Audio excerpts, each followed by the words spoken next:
సంకల్పం ఎలాంటిదంటే నలిగిపోతున్న నాకు దాహంతో గొంతు ఎండుకుపోయి అసలు చుక్క నీరు దొరకని పరిస్థితుల్లో ఒకటి పరిస్థితి ఎలా ఉంటుందో 15 సంవత్సరాలుగా ఒక బలమైన ఇబ్బంది లేని ఒక సూపర్ స్టార్డమ్ని వదులుకొని నాకు ఇష్టమైన నా ప్రజలు నా అన్నదమ్ముల కోసం 1.5 దశాబ్దం తర్వాత ఫలితం ఆశించకుండా చేశాను పోరాటం. కానీ దెబ్బలు తగిలినాయి, ఇబ్బంది పడ్డా. ఆ ఇబ్బందికి మీ గెలుపు నాకు నా గాయాలకి మందు వేశారు మీరు. మొన్న నాకు ఒక ఆంధ్రప్రదేశ్ పంచాయతీరాజ్ ప్రిన్సిపల్ సెక్రటరీ శ్రీ శశిభూషణ్ గారు నేను కూర్చొని మాట్లాడుకుంటా ఉన్నాం. ఎందుకు పల్లె పండుగ కానీ, ఎందుకు ఈ గోకులాలు కానీ, ఈ రోడ్లు కానీ, పంచాయతీ రోడ్లు కానీ, పంచాయతీ నిధులు ఎందుకు మొత్తం 100% ప్రజలకు చెందేలా ఎందుకు పనిచేయాలని మాట్లాడుతూ భవిష్యత్తులో జల్ జీవన్ మిషన్ ఎలా ఉండాలి ఇలాంటి విధానాల మీద అన్ని మాట్లాడుతూ శశిభూషణ్ గారిని ఒకటే కోరాను. మేము 10 సంవత్సరాల పైన దశాబ్దంగా మాకు రాష్ట్రం లేకుండా పోయింది, రాజధాని లేకుండా పోయింది. అందుకని మేము కమిటెడ్గా ఉన్నాం. మేము ఇలాంటి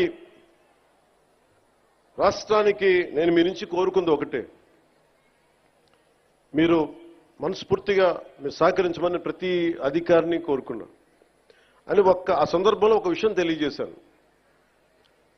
అది కూడా ఎందుకైందంటే అంత 2 రోజుల ముందే కడపలో, ఉమ్మడి కడప ప్రస్తుతం అన్నమయ్య జిల్లాలో ఒక ఎంపీడీఓ మీద గత ప్రభుత్వ నాయకులు దాడి చేస్తే ఆ ఎంపీడీఓ గారు జవహర్ గారిని పరామర్శించడానికి వెళ్ళాను. వెళ్ళి వారితో మాట్లాడా, వారికి ధైర్యం చెప్పాం. ఆ నేపథ్యంలో నేను శశిభూషణ్ గారికి ఏం తెలియజేశానంటే, నేను ఎందుకు ఇంత తపన పడతానంటే సార్, మా నాన్న నాకు అధికారులంటే మీరు నమ్ముతారో లేదో నాకు తెలియదు, ఇది నేను శశిభూషణ్ గారికి చెప్పాను. మా నాన్న ఒక పోలీస్ కానిస్టేబుల్గా ఉద్యోగం ప్రారంభించిన మా నాన్న ఒక అసిస్టెంట్ ఎక్సైజ్ సూపరింటెండెంట్గా రిటైర్డ్ అయ్యారు సార్. ఇది ఆంధ్రప్రదేశ్ ప్రభుత్వం జీతాలతోటి బతికిన కుటుంబాలు మాయి. నేను రుణం తీర్చుకోవాలి నా ఆంధ్రాకి, నా దేశంకి రుణం తీర్చుకోవాలి. ఎందుకంటే ఇంత కోట్ల మంది ప్రజలు ట్యాక్సులు కట్టి మా నాన్న ఉద్యోగం చేసే డబ్బులు వస్తే ఆ డబ్బులతో పెరిగిన, ఆ జీతంతో పెరిగినోడిని నేను రుణగ్రస్తుని ఈ నేలకి. అందువల్ల ఎంపీడీఓ గారి మీద దాడి జరిగితే నేను ఒకటే అనుకున్నాను సార్, మా నాన్న ఒక ప్రభుత్వ ఉద్యోగి, మా నాన్న మీద దాడి జరిగితే ఒక కొడుకు ఎలా స్పందిస్తాడు, అలా స్పందించే సార్ ఎంపీడీఓ గారి మీద దాడి చేస్తే. దానికి ఓట్ల కోసం కాదు, దాంట్లో భవిష్యత్తు ఎలా ఉంటుందని నేను ఎప్పుడు పెట్టుకోలే. లెక్కలు లేవు నాకు, లెక్కలు పెట్టుకొని ఏమీ చేయను. ఈరోజు మీరు చూశారు 70 సంవత్సరాల పైచిలుకు మన స్వాతంత్రం వచ్చిన తర్వాత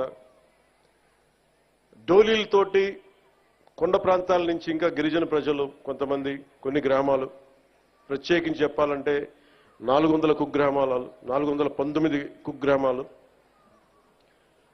డోలీలు కట్టుకొని ఇంకా ప్రజలు అవస్థపడుతున్న పరిస్థితుల్లో నిధులు లేవు. గత ప్రభుత్వం ఇష్టానుసారంగా టాయిలెట్లకి 2 కోట్లు 3 కోట్లు ఖర్చు పెట్టుకున్నారు, బాత్రూమ్స్కి 500 కోట్లు పెట్టి ప్యాలెస్లు కట్టుకున్నారు.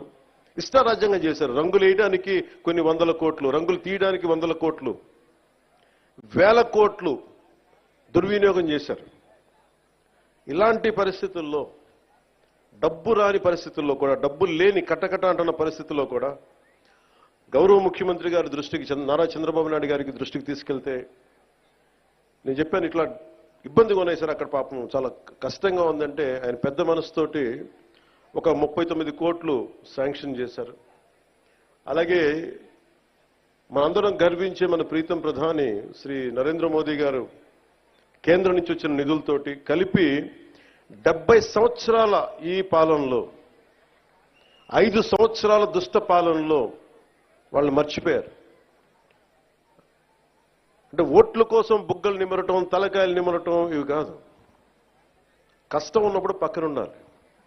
అధికారుల మీద దాడి చేయకపోవటం, వ్యవస్థల్ని బలోపేతం చేయటం.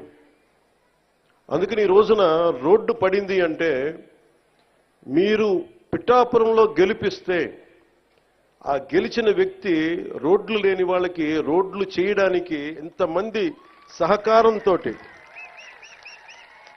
ఇది నా ఒక్కడిది అని చెప్పట్లా, అంటే ఒకటి పూనుకోవాలి. Politics is a thankless job. ఎవరు గుర్తుపెట్టుకోరు. అంటే మరుపు మానవ సహజం. ఇన్ని కోట్ల డబ్బు ఉంటుంది సినిమాల్లో, ఇవన్నీ వదులుకొని ఎందుకురా సుఖానం ఉన్న ప్రాణం దుఃఖాన్ని పెట్టుకుంటాం మా అమ్మ అంటా ఉంటుంది. నాకు ఎప్పుడు దుఃఖం అనిపించలేదు, నాకు చాలా సంతోషం అనిపించింది.